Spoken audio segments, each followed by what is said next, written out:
At Providence St. Joseph Health, we believe that health is a right. We also understand that health requires different actions. It requires commitment, it requires resources, it requires funding. But at the end of the day, health is a right for everyone. And it's part of our mission and part of our values that we help them achieve that.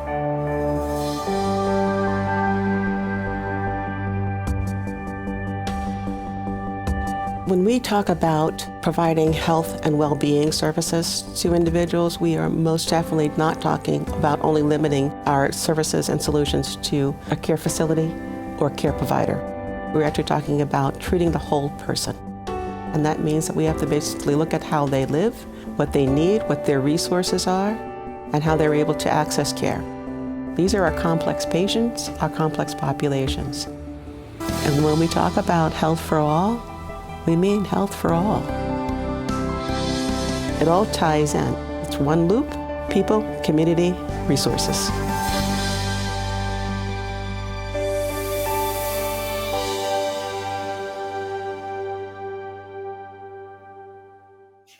Welcome to Ideagen TV. Today we are thrilled to have with us BJ Moore from Providence. BJ, welcome. Thanks, George. Fantastic to be here. Always appreciate you giving us the forum to share our message here at Providence. Quick introduction of myself for those of you that don't know me. I'm BJ Moore. I'm the Executive Vice President and Chief Information Officer here at Providence. Some quick facts about us here at Providence. We're one of the largest health systems here in the United States. We cared for the first COVID-19 patient in the United States back in January 2020. Our mission is to serve all, especially the poor and vulnerable. And we believe here at Providence, we're at the cornerstone of innovation and compassion. I've got two fantastic panelists here today with me. I'll go ahead and allow them to introduce themselves. Amy, can you introduce yourself first?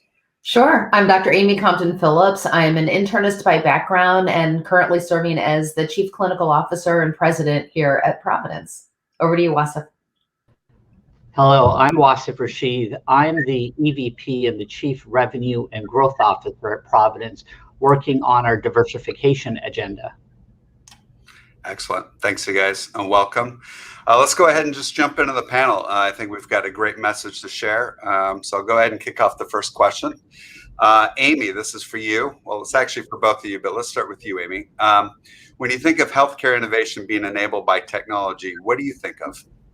Oh, well, I think of the future. I absolutely believe. And the reason that our panel is titled The Power of And is that the way healthcare is evolving right now, physicians, nurses, respiratory therapists, everybody are getting drowned with more and more and more data.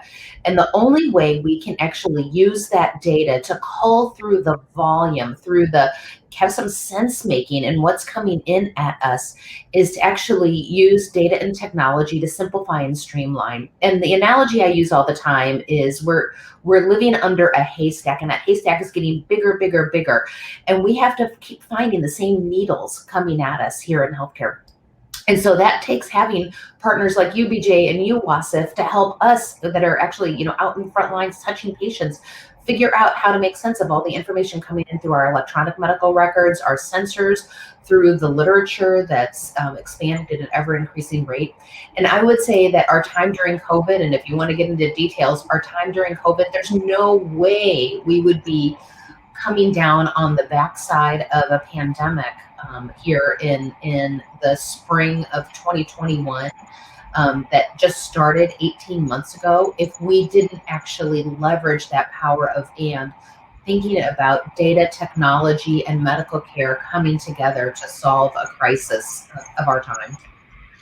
I think when we talked last week, you first shared the haystack analogy with me, and I pictured a haystack in a barn. And as you pointed out, clinicians are already overwhelmed in finding those needles, even if the haystack is only as big as a barn. In this advent of big data and genomics, I mean, that haystack now probably fills a stadium. And so those needles, like you said, are the same needles there, but now the haystack is overwhelming in size.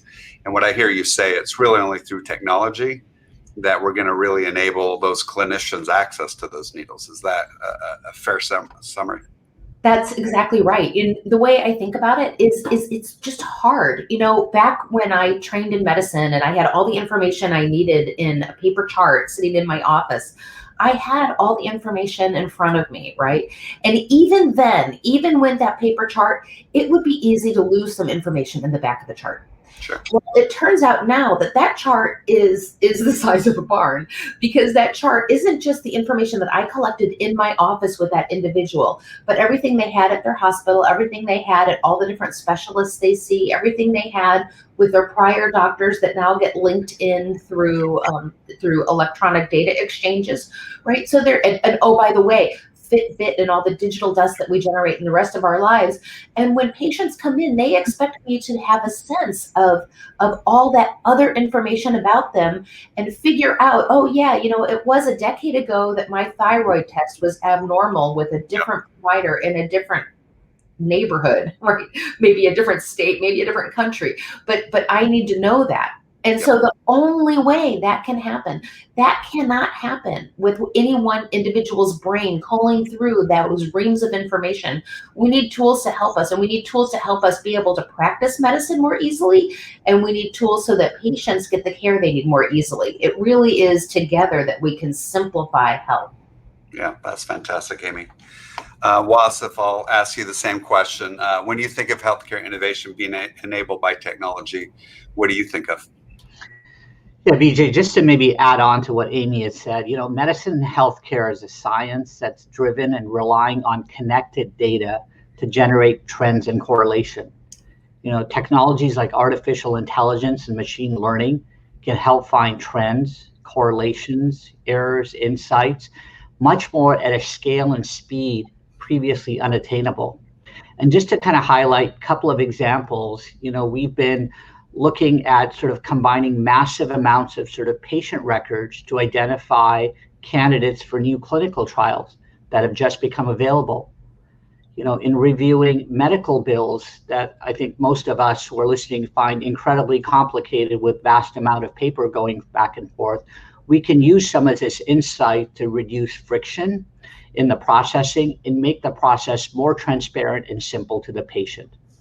You know, in analyzing procedures data or surgery data, we can determine which care teams, which medical devices and therapies increase outcomes and reduce risk to the patient. You know, technology-enabled clinical decision support has become the standard of care. You know, consider how we used to use an encyclopedia 30 years ago and a resource like Wikipedia today. You know, we don't expect everyone to commit ever increasing volumes of information to memory. Instead, we teach and aim to develop the ability to think critically and have tools and capabilities to access the right information and approaches at the right time. You know, technology has changed and is changing the nature of how we conduct healthcare, but still it requires the clinician and the patient to have a direct relationship at the center of the equation. Wasif, I know you work down the hall from me, and so we get to chat in the hallway all together. And I know you're really excited about the Truvetta partnership that was announced a couple months ago. What makes you excited about that partnership, and how do you think it helps with health equity? Sure. You know, Truvetta has a statistically significant view into all healthcare data. Real quick, maybe explain what it is first, Wasif, for Sure. our listeners that maybe don't know what Truvetta is. You know, Truvetta is a data collaborative where providers of the largest health systems in the US have come together, representing roughly 14% of healthcare data within the US. What Truvetta aims to do is pool de-identified data into a statistically significant healthcare data view where we could build a platform to both analyze and compare data across multiple health systems. You know, this scale has never been built before. We're excited at the opportunity that having data at scale could unlock lots of innovation, and to use the tagline that Truvetta uses, we're able to save lives with data. You know, in terms of healthcare equity, you know, we've already identified huge inequity in the data that we've already seen. We have Black children that have 500% higher death rates from asthma. And during COVID, a third of the nurses that have died are Filipino. However, they only represent 4% of the nursing population. There are so many more questions on health equity that a platform like Truvetta can help expose and then eventually shine the light and resolve some of these systemic issues. Amy, you've been heavily involved in Truvetta as well. From a clinical perspective, what makes you excited about that partnership? Well, again, more data means more answers. So, and I think I immediately go to the less common conditions. So, for example, we know a lot about the epidemiology and the risk factors for heart disease because so many people have heart disease. A lot less people have multiple sclerosis. So, why is it that people with multiple sclerosis are much more likely to get multiple sclerosis living in northern climates? And what association is there with viral infections or perhaps somebody's genome or other kinds of demographic factors? And so we can start teasing apart what are those associations and what are those causations. And then when you start getting into things like genomics, the more information we get about the genome, the more discrete information we understand and we are able to see. And that means we need to start making more and more discrete kinds of associations. And you need huge data to be able to do that. So that if you have a gene that there's only, 10,000 people in the US that have, of which we have 14% of those 10,000 people in our database, we can actually get sufficient sample size to start asking folks if they want to participate in research or to start understanding the correlations that associate that gene with disease. So it really does open up a much brighter future for us to understand how to start impacting people's lives better. And 14%, it doesn't sound like a huge percent, and it's certainly growing. But what impresses me with that 14% is the diversity of populations, right? We've got Alaska, we've got Hawaii, almost all the states in the United States represented, urban populations, rural populations. So diversity of that data set, I think, really will help with those insights that you talked about, Amy. So let me go ahead and move on to the next question. Amy, again, I'll start with you. Providence is at the intersection of innovation and compassion. Amy, you are the Chief Clinical Officer here at Providence. Tell us how innovation is enabling caregivers to provide better care to our patients. Yeah, again, healthcare is really, really complicated, right? And trying to figure out what the right thing to do is hard. And what technology can do is start simplifying that and actually putting the care back in healthcare.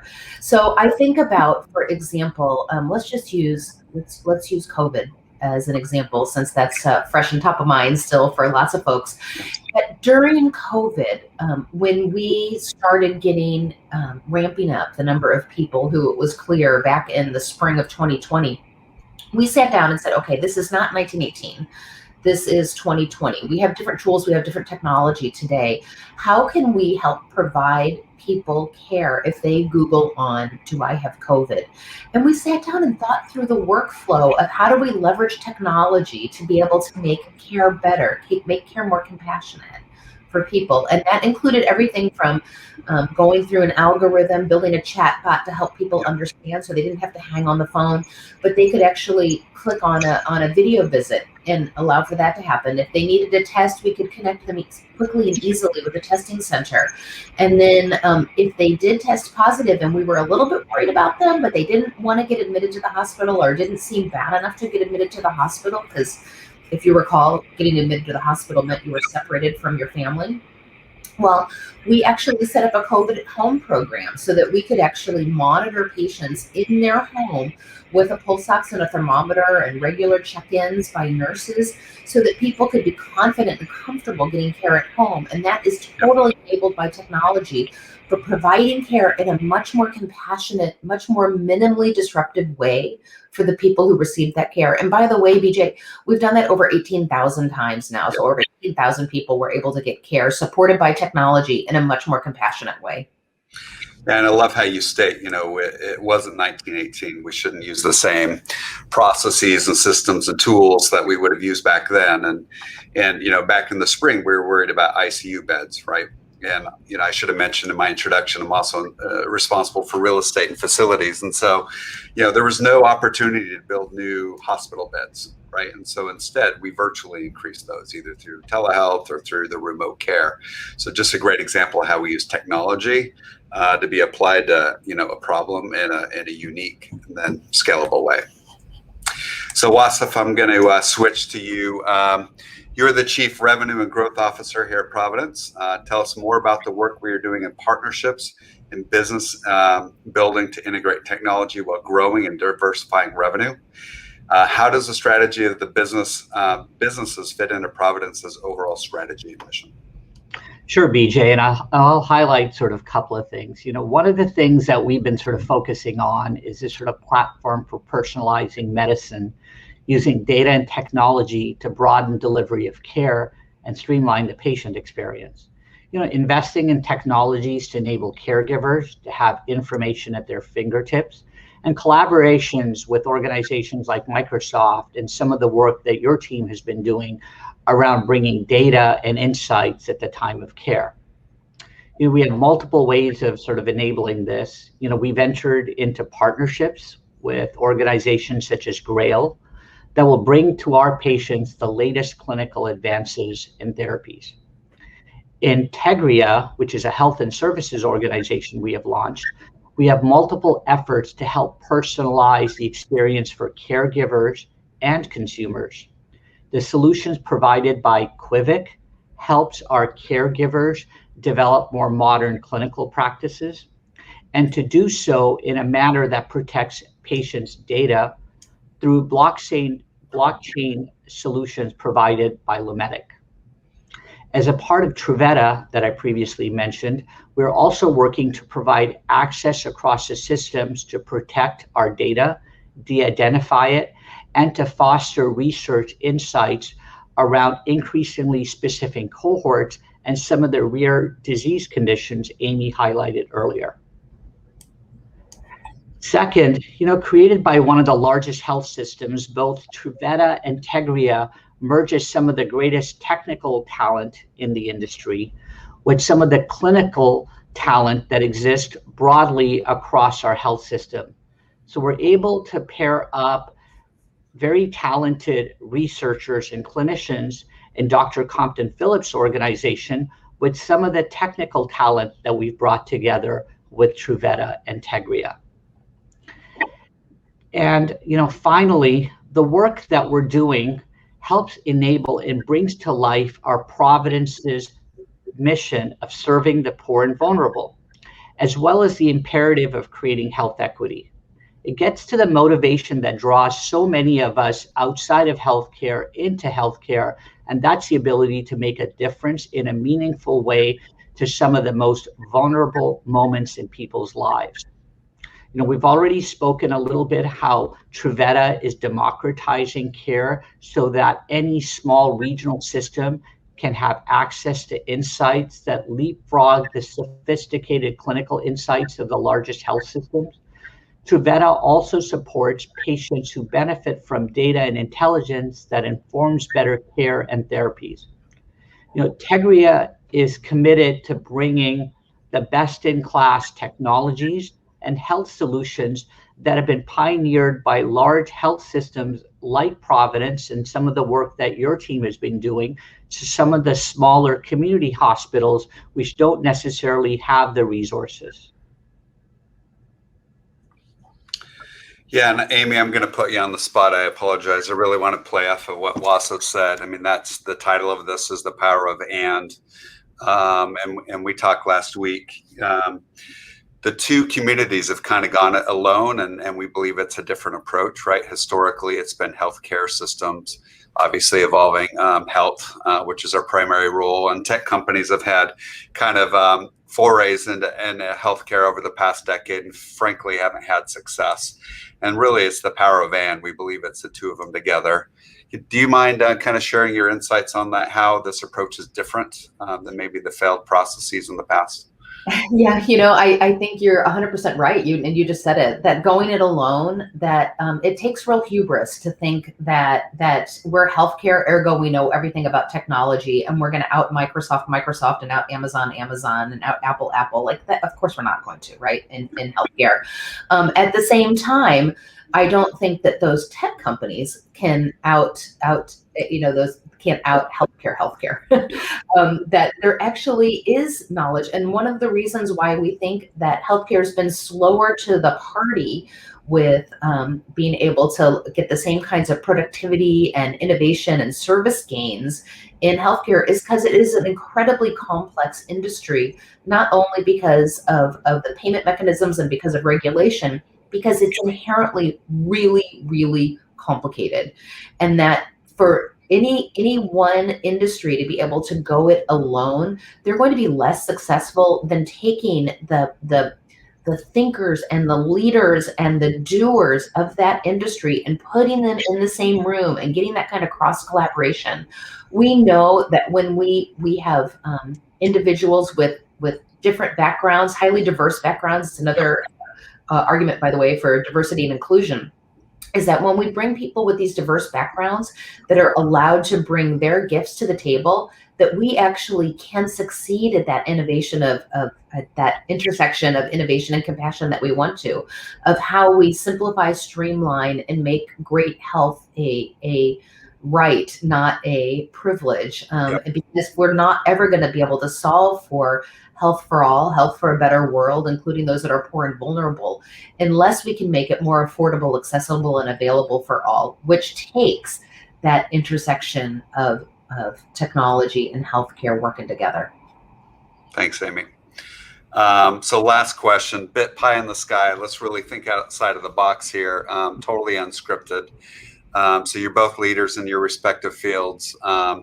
What are you most excited about in the years to come? And a couple ideas, could be quantum computing, obviously advancements in artificial intelligence. So Wasif, I'll start with you, and then Amy, we'll end with you with your pie in the sky of how tech can change healthcare. Yeah, BJ, just thinking a little bit broadly around what we sort of think about maybe in the next sort of 5 to 10 years, and I think you brought up quantum computing. And the power and scale of quantum computing in areas like genomics and personalized medicine is absolutely sort of mind-boggling. We think about the compute power required to do a whole genome sequence and to be able to identify and match disease conditions or therapy to that. Currently, this is a problem that exists over multiple days and multiple weeks to help identify. I think quantum computing can fundamentally change that for us and think about how we can develop much more precision medicine solutions at the time of care. Yeah, and my sense of the power of quantum computing, if it's taking weeks or months to crunch that data, it could be done in seconds with quantum computing. Is that kind of the expectations also? Yeah, absolutely. Okay. Amy, last comments coming from you. I know you're not going to disappoint us. Yeah, I might. No pressure. So, when I think about it, and again, you've got a tech person and a healthcare person. So, Wasif thinks about quantum computing. I think about the expansion of wellness and the compression of disease. And the reason why is that if we have sufficient information and we know your genome and we know your life circumstances, that we can actually get to the point that we're doing personalized health coaching in a way. And this is very personalized medicine to say, hey, Amy, those, the choice you're making at the grocery store right now, you might want to choose this, not that, because that's going to help you live longer, live healthier, and you're not going to have strokes, and you're not going to have heart attacks, and you're not going to have MS, and you're not going to have those things that take away the joy of life for so many as we age. If we can do that, imagine yourself living incredibly fit and well mentally, physically, till you're 100, and then have a very short window of poor health and before you pass away, right? And it's that continuation of healthy lives that we think is the future, that people live well, live long. And that way we minimize the impact on on society and on families of dwindling towards the twilight of life. And that's what we really want to do, is optimize what everybody has so that we can live our best and fullest life. Yeah, that personalized medicine can really only be done at scale through technology. Great summation. It can only be done through technology, right? There's no way we can do that individually in real time at that coaching level. So that is where technology and healthcare really are going to play out ideally together. And you just described the power of and. Thank you, Amy. Really appreciate it. Thank you, Wasif. Great discussion today, and really appreciate you guys joining me for today's Power Chat. Thank you. Thanks, BJ.